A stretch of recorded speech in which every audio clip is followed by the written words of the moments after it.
साथियों, साकार विश्वहरि हाथरस में सत्संग किया। उसके पश्चात जो भीषण कांड हुआ है, हृदय विदारक कांड हुआ है, उसके बाद तरह तरह के सवाल उठ रहे हैं। आरोप प्रत्यारोपों की झड़ी लगी है। यद्यपि प्रशासन अपना काम कर रहा है, जांच कर रहा है, लेकिन यूट्यूबर्स अपनी अपने मन की बातें प्रकाशित कर रहे हैं। तो मुझे जो जानकारियां प्राप्त हुई हैं, उनसे मैं आप लोगों को अवगत कराना चाहता हूं कि ये नारायण साकार विश्वहरि का सत्संग जहां पर जिस जिले स्थान पर होता है, वहां की कमेटी, जितने लोग कमेटी में नॉमिनेटेड होते हैं, वो सभी के सभी जाकर नारायण साकार विश्वहरि से मिलते हैं और अनुरोध करते हैं कि हम लोग इस तारीख को आपका सत्संग कराना चाहते हैं, आप कृपया समय दें। उनकी सहमति मिलने पर वो कमेटी उस निर्धारित समय के लिए जिला प्रशासन से परमिशन प्राप्त करती है, और यदि परमिशन नहीं मिलती है तो उस तारीख में उस स्थान पर सत्संग नहीं होता है। सत्संग में आने वालों के लिए सख्त हिदायत होती है, वो ट्रेन से आएँ, बस से आएँ, अपना प्राइवेट वाहन लेकर आएँ। तो पहली हिदायत होती है, कोई बिना टिकट नहीं आएगा। और यदि वो अपना प्राइवेट वाहन लेकर आ रहे हैं और रास्ते में ड्राइवर को नींद आ रही है, तो गाड़ी किसी सुरक्षित स्थान पर रुकवाकर ड्राइवर को सोने का मौका देंगे, क्योंकि नींद में कोई भी हादसा हो सकता है। ये हिदायत होती है। ट्रैफिक नियमों का पालन करने की भी हिदायत दी जाती है। यदि सत्संगी सत्संग स्थल पर आते हैं तो वहाँ सेवाकार होते हैं, जो बैरिकेडिंग बनाई जाती है, एक तरफ जेंट्स पुरुषों के लिए और दूसरी तरफ महिलाओं के लिए सुरक्षित होती है। सेवाकार उनको उनके निश्चित स्थान पर बैठाने का काम करते हैं। यद्यपि इस कार्य के लिए पुलिस प्रशासन भी होता है, लेकिन अधिकतर देखा गया है कि सेवाकार ही ये काम करते हैं। बताते हैं कि नारायण साकार विश्वहरि में के यहाँ पर किसी प्रकार का दान, चंदा, उगाही नहीं की जाती है, कोई दक्षिणा नहीं चलता है, यहाँ तक कि अगरबत्ती मोमबत्ती भी नहीं जला सकते। प्रतिबंध है, ना कोई दान देगा, ना कोई लेगा, ना अगरबत्ती तक भी नहीं जलाने की इजाज़त होती है। अब सवाल प्रसाद क्या है? प्रसाद वहाँ का जल है, और सेवाकार पुरुष और महिलाएं होती है, जो जग या लोटा लेकर के पानी पिलाते हैं, और लोग बड़े श्रद्धा के साथ चुल्लू लगाकर मुंजरी बांध करके पानी पीते हैं। कुछ लोग उन सेवाकारों से लोटा या जग अपने हाथ में लेकर पानी पीते हैं। किसी को किसी तरह पानी पीने से मनाही नहीं है, और कहते हैं यही जल से उनकी बीमारियां ठीक होती हैं। इसका महत्व इतना है कि लोग बोतलों में भरकर अपने अपने घर ले जाते हैं, और घर के जो लोग सत्संग में नहीं पहुंच पाते हैं, उनको भी वो जल पिलाते हैं। ऐसा माना जाता है, कहते हैं कि उनकी बीमारियां इससे ठीक होती है।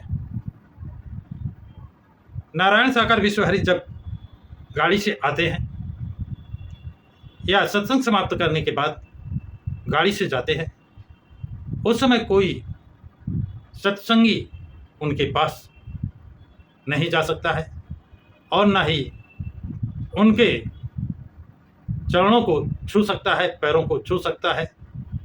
पैर छूना तो बहुत दूर की बात है, उनके पास भी नहीं जा सकता है। उनके सेवाकार स्वयं इतने लगे होते हैं कि किसी को पास जाने की अनुमति नहीं होती है। ये सारी व्यवस्था सेवाकार देखते हैं और सत्संगी स्वयं इतने अनुशासित होते हैं कि वो अनुशासन को नहीं तोड़ते हैं। वो जानते हैं कि अनुशासन तोड़ने से नारायण साकार विश्वहरि नाराज हो जाएंगे। तो जिनसे वो वरदान लेने आए हैं, जिनका आशीर्वाद लेने आए हैं, उनको नाराज कैसे कर सकते हैं। इसलिए उनके दिए गए निर्देशों का वो पालन करते हैं। सत्संग में पानी को बोतलों में भरकर ले जाना एक आम बात है, जिसका कोई खर्चा किसी को नहीं लगता है। पानी फ्री में पिलाया जाता है, बोतलों में भरकर ले जाते हैं, फ्री का पानी होता है, इसका कोई टैक्स, कोई पैसा नहीं लगता है। लोगों का कहना है जिन गांवों में शराब और जुआ पुलिस प्रशासन नहीं रोक पाई, वहां के लोग जब सत्संग में गए और इतना प्रभावित हुए कि वो गांव के गांव शराब बनाना, शराब पीना, जुआ खेलना, इन सामाजिक बुराइयों से उन्हें मुक्ति मिली। जब वो शराब पीना, शराब बनाना, जुआ खेलना बंद किया तो उनके घर पर लड़ाई झगड़ा जो होता था वो बंद हुआ। जो फिजूल खर्ची में पैसा खर्च होता था, शराब में, जुआ में हार गए तो जेवर भी बेच दिया। जब ये शराब और जुआ बंद हुआ तो उनके घर में आर्थिक स्थिति अच्छी हुई और इसका श्रेय उन्होंने नारायण साकार विश्वहरि को दिया। ये सूरत हम एक जगह नहीं, जगह जगह फैल गई और गांव के गांव इसमें उन बुराइयों से दूर हुए। अब हाथरस में ऐसी भगदड़ क्यों मची?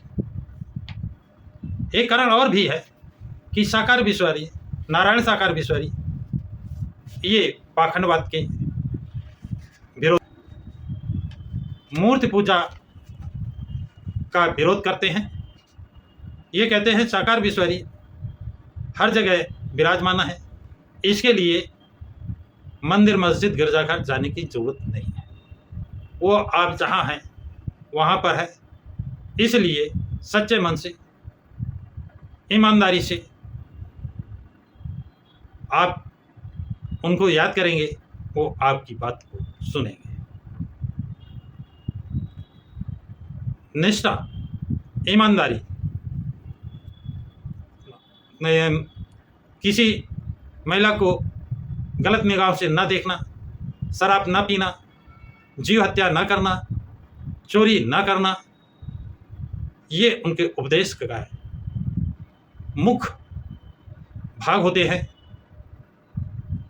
अगर दूसरे शब्दों में कहा जाए तो बौद्ध धर्म या गौतम बुद्ध ने जो 5 सीलें बताई हैं, उन सीलों पर नारायण साकार विश्वहरि का भाषण पूरा उन्हीं 5 सीलों पर आधारित होता है। अब 2 जुलाई 2024 को हाथरस में इतना बड़ा हादसा कैसे हुआ, क्यों हुआ, क्यों भगदड़ मची? इसके पीछे कोई ना कोई गहरी साजिश नजर आती है। जैसा लोगों ने बताया, जब दान नहीं है, दक्षिणा नहीं है, रुपए पैसे नहीं है, कोई प्रसाद नहीं है, जल सभी को उपलब्ध है, कोई उसका पैसा नहीं लगता है, कोई नारायण साकार विश्वहरि के पैर छूने नहीं जा सकता, उन्हें टच नहीं कर सकता है, फिर भगदड़ किस बात पे हुई? ये एक विचारणीय प्रश्न है और यही एक जांच का विषय है क्या कुछ अराजक तत्व उस सत्संग में आ गए जिन्होंने इस व्यवस्था को रंग में भंग करने का काम किया है, या जिसने भी किया है ये जांच का विषय है।